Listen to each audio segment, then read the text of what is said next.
जो हमारा टॉपिक है, ठीक है, हम photosynthesis in high plant chapter के साथ में डील कर रहे हैं, जिसमें अब हमारा जो लास्ट टॉपिक है आफ्टर C4 साइकिल, इसमें एक छोटा सा टॉपिक और भी है, बट जिस टॉपिक को आज हम इम्पोर्टेंटली कह सकते हैं that is the photo respiration. Topic हमारा क्या है? Photo respiration. अब ये फोटो रेस्पिरेशन क्या है, सबसे पहले तो इस चीज को समझते हैं, और फोटो रेस्पिरेशन किस तरह से एक इंपॉर्टेंट डिफरेंस क्रिएट करता है between C3 and C4 cycle, उस चीज के बारे में भी हम समझेंगे। और with the help of photo respiration ये चीज भी हम लोग जानने की कोशिश करेंगे कि क्यों C4 प्लांट जो होते हैं वो बेटर यील्ड हमारे पास देते हैं।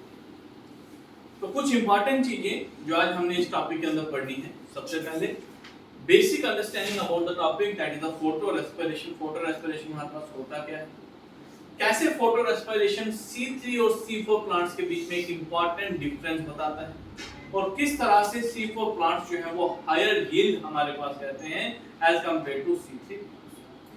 तो photo means light and respiration means in presence of oxygen जब फूड की ब्रेकडाउन होती है। और रेस्पिरेशन के दौरान हमारे पास अगर फोटोसिंथेसिस की हम बात करते हैं तो उसमें ग्लूकोज बनता है, और फोटोसिंथेसिस कंप्लीट होती है दो फेजेस में, one is light phases and dark phase. उसमें हमारे पास एटीपी और एनएडीपीएच बनते हैं। लेकिन जब फोटो रेस्पिरेशन की बात करते हैं तो फोटो रेस्पिरेशन हमारे पास एटीपी और एनएडीपीएच मॉलिक्यूल को नहीं बनाती। सिंपली क्या करेगी, ऑक्सीजन का यूज करेगी, और ऑक्सीजन का यूज करके हमारे पास फूड की ब्रेकडाउन मतलब कार्बन डाइऑक्साइड को क्या करेगी, रिलीज करेगी। जनरली प्लांट्स क्या करते हैं, फोटोसिंथेसिस के दौरान कार्बन डाइऑक्साइड को फिक्स करते हैं, और फिक्स करने के बाद उस कार्बन डाइऑक्साइड की रिडक्शन होती है एक साइक्लिक प्रोसेस के थ्रू, और हमारे पास क्या बनता है, ग्लूकोज बनता है। हमने यही पढ़ा। लेकिन कुछ प्लांट्स हमारे पास फोटो रेस्पिरेशन भी करते हैं। अब यहाँ पे फिर से दोबारा से जो इंपॉर्टेंट चीज रिवाइज हो रही है दैट इज एंजाइम रूबिस्को। कौन से एंजाइम की बात करेंगे यहाँ पे हम, रूबिस्को। क्या ये एंजाइम आपको याद है? ये एंजाइम रूबिस्को आपको याद है? ये वो एंजाइम है जो प्लांट्स में कार्बन डाइऑक्साइड को फिक्स करने के लिए इंपॉर्टेंट रोल प्ले करता है। लेकिन ये एंजाइम ऑक्सीजन को बाइंड करवाने की प्रॉपर्टी भी रखता है। मतलब this rubisco enzyme can act as carboxylase and also act as oxygenase. ये दो फॉर्म में हमारे पास एक्ट कर सकता है, in form of carboxylase and in form of oxygenase। अब यहां पे एक चीज इंपॉर्टेंट याद रखनी है। मान लीजिए हमारे पास जो एटमॉस्फेयर है, जिस एटमॉस्फेयर में प्लांट रह रहे हैं, उस एटमॉस्फेयर में कार्बन डाइऑक्साइड और ऑक्सीजन की कंसंट्रेशन ऑलमोस्ट क्या है, इक्वल। अगर एक कंडीशन हम बता रहे हैं जिस कंडीशन में कार्बन डाइऑक्साइड और ऑक्सीजन की कंसंट्रेशन एटमॉस्फेयर में इक्वल है, तो उस कंडीशन में ये रूबिस्को एफिनिटी रखता है कि ये कार्बन डाइऑक्साइड को फिक्स करे। इसकी सबसे फर्स्ट प्रायोरिटी क्या होती है कि ये कार्बन डाइऑक्साइड को बाइंड करे अपने साथ, ना कि ऑक्सीजन को बाइंड। तो जब कार्बन डाइऑक्साइड एंड ऑक्सीजन की कंसंट्रेशन इक्वल है तो ये रूबिस्को एंजाइम एक्ट करेगा एज ए कार्बोक्सिलेज। क्या एक्ट करेगा एंजाइम, कौन सी एक्टिविटी करेगा, कार्बोक्सिलेज। और कार्बोक्सिलेज की एक्टिविटी कैसे हो रही है, let us recall the first step in C3 cycle. C3 cycle में फर्स्ट स्टेप क्या था हमारे पास, याद रखिए, RUBP राइबोज बाइफॉस्फेट क्या जोड़ रहा था अपने साथ, कार्बन डाइऑक्साइड इसके साथ जुड़ रहा था, और हमारे पास क्या बन रहा था, 2 मॉलिक्यूल्स ऑफ फॉस्फोग्लिसरिक एसिड। यही बना था, 2 मॉलिक्यूल्स ऑफ फॉस्फोग्लिसरिक एसिड, जो एक 3 कार्बन मॉलिक्यूल हमारे पास। और ये सारी की सारी एक्टिविटी कार्बन डाइऑक्साइड की फिक्सेशन किस एंजाइम की प्रेजेंस में हो रही थी, और रूबिस्को एंजाइम की प्रेजेंस में हो रही थी। Is it clear? This is the first step of C3 cycle. That means ऐसे याद रख लीजिए, जो आपको जिस तरीके से करवाया गया था, RUBP कार्बन डाइऑक्साइड को क्या कर रहा है, फिक्स कर रहा है, और हमारे पास PGA फॉस्फोग्लिसरिक एसिड हमारे पास बन रहा है and this phosphoglyceric acid undergo a cyclic chain, जिसमें एंड प्रोडक्ट पे हमारे पास क्या बनता था, ग्लूकोज बनता था। Is it clear? तो ये किसकी बात हो रही है, C3 साइकिल की बात। तो C3 साइकिल में हमारे पास या C3 प्लांट्स में रुबिस्को एंजाइम एक्ट करेगा एज ए कार्बोक्सिलेज, वो कार्बन डाइऑक्साइड को अपने साथ बाइंड करवाने की एफिनिटी हमारे पास रखता है। बट ऑक्सीजनेस अगर रुबिस्को एंजाइम ने एक्ट करना है तो उसके लिए कुछ स्पेसिफिक कंडीशंस होती हैं। अगर वो कंडीशंस फेवरेबल हैं तो ही जाके रुबिस्को जो है वो ऑक्सीजन को अपने साथ बाइंड करवाएगा, अदरवाइज नहीं करवाएगा। अब कौन सी ऐसी कंडीशंस होती हैं जो रिक्वायर्ड होती हैं हमारे पास किसके लिए, रुबिस्को को ऑक्सीजनेस एंजाइम एक्ट करने के? सबसे पहली इंपॉर्टेंट कंडीशन होगी कि जब टेम्परेचर अगर हमारे पास हाई है, टेम्परेचर अगर हाई है तो इस रुबिस्को की एफिनिटी ऑक्सीजन के साथ बाइंड करने की ज्यादा हो जाती है। दूसरी कंडीशन, जब हमारे पास ऑक्सीजन की कंसंट्रेशन क्या है, ज्यादा है। ऑक्सीजन की कंसंट्रेशन ज्यादा होगी तो उस कंडीशन में रुबिस्को जो है वो ऑक्सीजनेस एक्ट करेगा। Is it clear? तो high temperature and oxygen concentration, these are important factor जो कंडीशन रिक्वायर्ड होती है इस रुबिस्को को ऑक्सीजनेस फॉर्म में एक्ट करने। उस कंडीशन में क्या होगा, उस कंडीशन में अब ये RuBP जो है वो हमारे पास कार्बन डाइऑक्साइड को अपने साथ नहीं जोड़ेगा। इस कंडीशन में जो RuBP है वो हमारे पास क्या करेगा, ऑक्सीजन को बाइंड करवाएगा। क्यों? क्योंकि यहाँ पे जो एंजाइम हमारे पास रुबिस्को है, एंजाइम दोनों कंडीशन में याद रखेगा सेम है। यहाँ पे भी एंजाइम जो है वो रुबिस्को है, RuBisCO, रुबिस्को एंजाइम यहाँ पे भी यूटिलाइज हो रहा है, यहाँ पे भी रुबिस्को एंजाइम यूज हो रहा है, लेकिन इसकी एफिनिटी अब कार्बन डाइऑक्साइड को ना लेके ऑक्सीजन के साथ बाइंड करने की बढ़ गई है बिकॉज ऑफ दिस कंडीशन।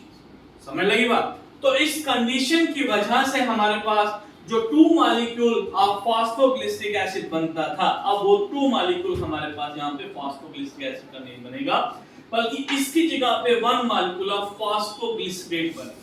क्या बनेगा? It is going to form 1 molecule of phosphoglycerate, ये आपने याद रखना है। प्लस हमारे पास क्या बनेगा, फॉस्फोग्लिसरैल्डिहाइड बनेगा। 2 molecules of phosphoglyceraldehyde हमारे पास यहाँ पे बना।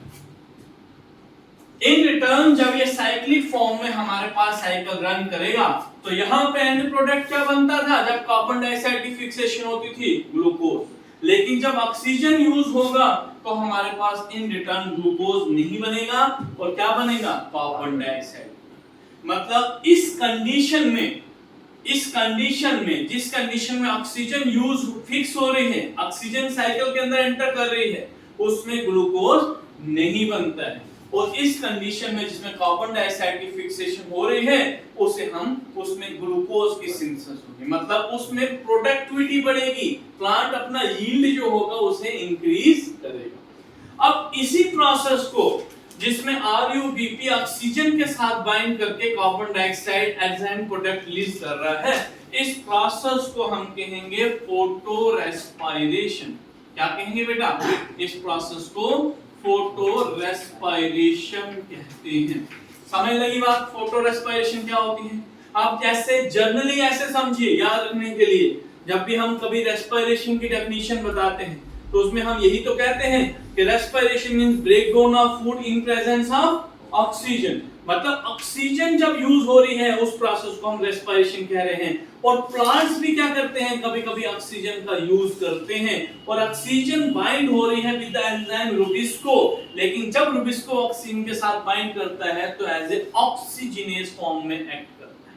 समझ लगी बात? और जब ऑक्सीजनेस फॉर्म में एक्ट करने के लिए उसको कंडीशंस चाहिए होती हैं, अगर वो कंडीशंस बनती हैं तो वो ऑक्सीजन को बाइंड, उस प्रोसेस को हम फोटो रेस्पिरेशन कहते हैं। तो अगर यहाँ पे आप देखो कि RUBP के केस में जो कार्बन डाइऑक्साइड फिक्स भी कर रहा है, C3 साइकिल के केस में देखो, C3 प्लांट्स के केस में देखो, तो C3 साइकिल में हमारे पास मीसोफिल सेल के पास RUBP as a carbon dioxide acceptor और रुबिस्को एंजाइम मीसोफिल सेल में प्रेजेंट होगा। तो मीसोफिल सेल के अंदर कार्बन डाइऑक्साइड भी बाइंड हो सकता है और ऑक्सीजन भी बाइंड हो सकता है। मींस C3 साइकिल जो है, C3 प्लांट्स जो हैं वो फोटो रेस्पिरेशन करते हैं। C3 प्लांट्स में हमेशा याद रखना, C3 प्लांट्स के अंदर फोटो रेस्पिरेशन होगी, फोटो रेस्पिरेशन हो सकती है, जिसकी वजह से उसका जो यील्ड होगा वो कम हो। लेकिन अगर C4 प्लांट्स की बात करें तो क्या आप मुझे बता सकते हो, जब हमने एनाटॉमिकल पढ़ी थी लीफ की C4 प्लांट्स की, तो उसमें हमने बताया था कि C4 प्लांट जो है वो क्रेंस एनाटॉमी शो करते हैं। टू टाइप्स ऑफ सेल्स होते हैं, mesophyll cell and bundle sheath cell. C4 plants में C3 साइकिल कहां पे एक्ट कर रहा था? बंडल शीथ सेल के अंदर। कहां पे? बंडल शीथ सेल के अंदर। तो बंडल शीथ सेल में सिर्फ और सिर्फ कार्बन डाइऑक्साइड की कंसंट्रेशन ही ज्यादा थी, क्योंकि कार्बन डाइऑक्साइड ही वहां पर रिलीज हो रहा था ना। मैलिक एसिड कार्बन डाइऑक्साइड को ही तो रिलीज कर रहा था, तो कार्बन डाइऑक्साइड ही तो सिर्फ बंडल शीथ सेल में प्रेजेंट है, ऑक्सीजन तो है ही नहीं। इसलिए C4 प्लांट्स होंगे वो फोटो रेस्पिरेशन करेंगे ही नहीं। C4 प्लांट्स में फोटो रेस्पिरेशन जब होगी ही नहीं तो C4 प्लांट्स की यील्ड क्या होगी? ज्यादा होगी। उनकी प्रोडक्टिविटी क्या होगी? ज्यादा होगी as compare to C3 plants. तो यही रीजन है फोटो रेस्पिरेशन का कि क्यों हमारे पास C4 प्लांट्स की यील्ड ज्यादा होती है और C3 प्लांट्स की यील्ड कम होती है। और फोटो रेस्पिरेशन से कैसे इंपॉर्टेंटली हम C3 प्लांट्स और C4 प्लांट्स को डिफरेंशिएट कर सकते हैं, ये बोल के कि C3 प्लांट्स में फोटो रेस्पिरेशन होती है और C4 प्लांट्स में फोटो रेस्पिरेशन नहीं होती। किन कंडीशन में रुबिस्को जो है वो फोटो रेस्पिरेशन के रिस्पांसिबल होगा, ऑक्सीजन के साथ में बाइंड करेगा, वो कंडीशंस आपको क्लियर होनी चाहिए। फोटो रेस्पिरेशन की डेफिनेशन क्या होती है, ये चीज आपको क्लियर होनी चाहिए।